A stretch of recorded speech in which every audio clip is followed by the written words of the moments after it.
you very much for observing that. Okay, so we now move on to the Mayor's report, and as I said, I haven't prepared a Mayor's report as such, but the reason that I left this on the agenda was because I wanted to enable an extension to a current appointment to the Canterbury Museum Trust, which would enable us to make an appointment for the balance of the current council term later in the year, well, particularly after the annual plan is dealt with, and we can focus our attention onto the needs of the Canterbury Museum Trust in terms of the skill set that they're looking for facing a major reinstatement process, as we know. So, I am also going to just make a verbal report, given that this now gives me an opportunity to do so. And there are a few things that I want to talk about. The first thing that I want to speak to is that during the lockdown period, I have been very busy reaching out to a number of community groups and to businesses. Obviously, it's been a time where we haven't been able to meet in person, but it has been an opportunity to consider some of these important issues that have been raised, not just as a result of COVID-19, but actually as a result of a number of other issues that have occurred over recent times. I've enjoyed the opportunity personally to explore the city without the cars covering the street art, and I've actually found some street art that I've never noticed before. So I've had a really good explore of the central city because it is my backyard. I live in the central city, and I have to say it's been the best time really to explore. The weather's been great as well. I couldn't believe that day one of level 2 was sort of a misty fog,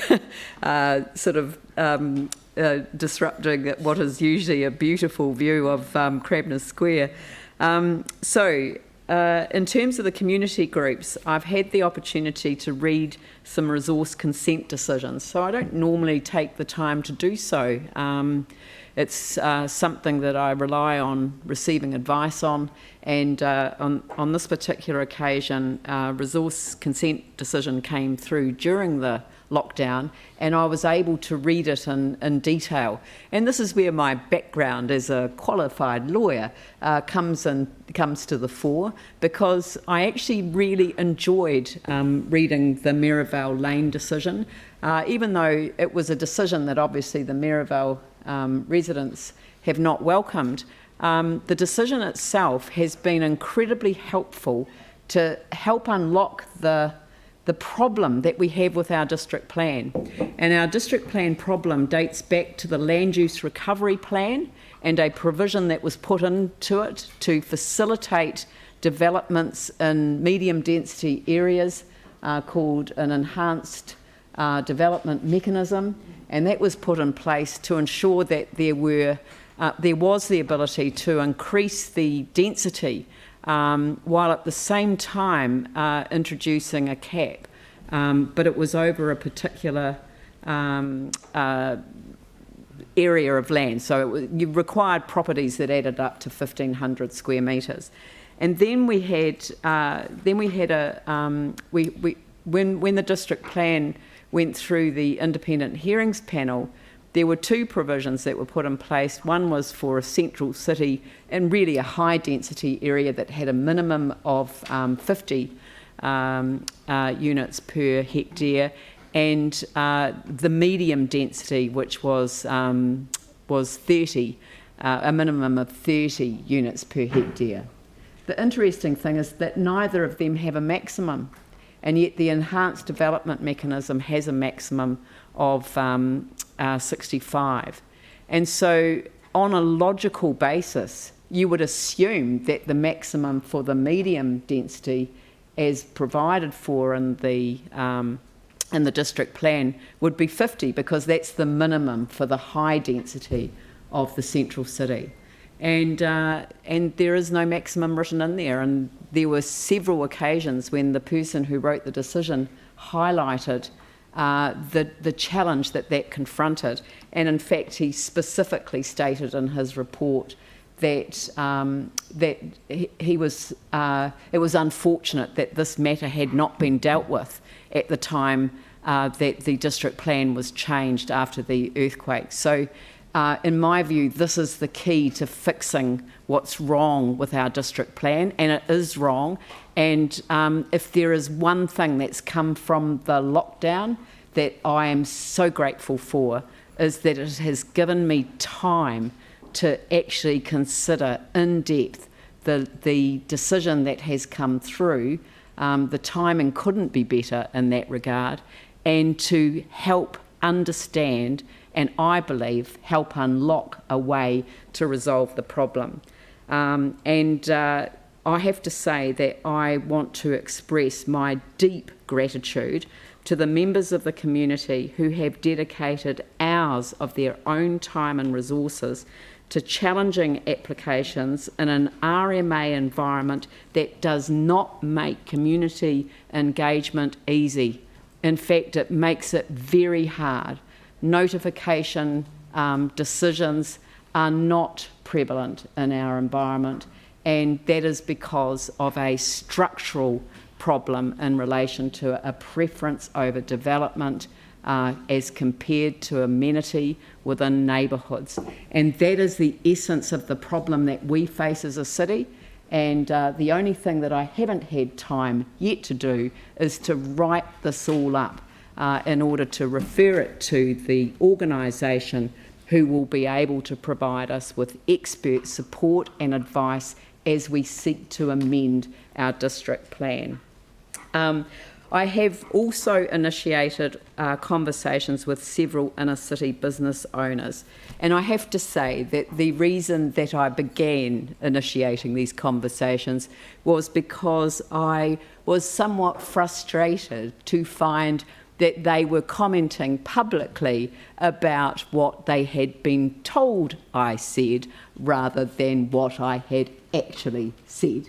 And so once I had the opportunity to explain to people what I had actually said, it led to a very good way of having, again, a deeper set of conversations about the significant challenges that different parts of our city now face. And this has led me to believe that the businesses are not looking for a one-size-fits-all solution. They're looking for bespoke solutions that enable them both to survive, but then ultimately to thrive in the new environment we're going into. Earlier this week, I became aware that the council was looking to reinstate enforcement of car parking fees in the inner city, and I expressed serious concerns about the approach. I then became aware of the business concerns re car parking, and as a result I had a conversation with the chief executive who literally sought advice overnight. I think we were still communicating about 11 o'clock last night was the last email, which, you know, I'd just like to express my gratitude not just to you but to the team who sat in behind providing that advice and further advice this morning. And I have to say that the issue is highly complex. It isn't easy. There isn't a straightforward answer. And what I'm going to do today is to publicly ask the Chief Executive simply to defer the reinstatement of the charging until we can get to the 28th of May meeting, and at which point we will have a paper that we can consider properly and take advice across the board. We have a number of challenges at the moment. Buses, for example, public transport is an issue that often stands in the way of making decisions in this space. Buses have to be practising physical distancing in a way that means that they won't have the numbers or the capacity to bring as many people into the CBD. So there are things that we need to be thinking of in that context, but if the Chief Executive's able to do that, then I think that that would really help us get through. Now, of course, during the course of the meeting, I, of course, have not been reading my emails because that would be in contradiction to my approach to running these meetings.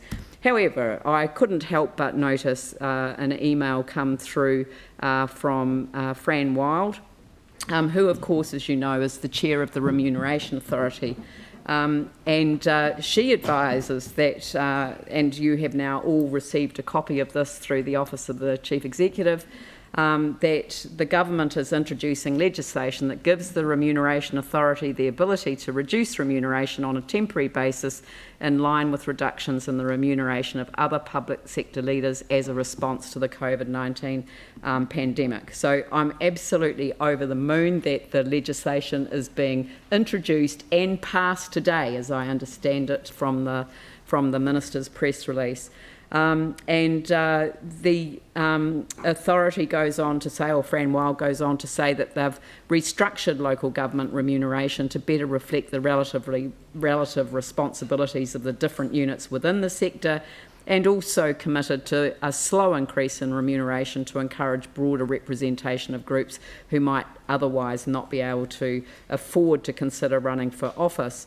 But taking all of that into account, they have been considering, and I know they have been considering this because I have been advocating behind the scenes for this for some time, and I have personally spoken to Fran Wild, whose, as I say, hands have been tied while the legislation remained unamended. They have been considering how they might apply any temporary reduction allowed in the legislation, and have decided that it should apply only to those elected members whose remuneration exceeds $100,000 per annum, so that's everyone around the table.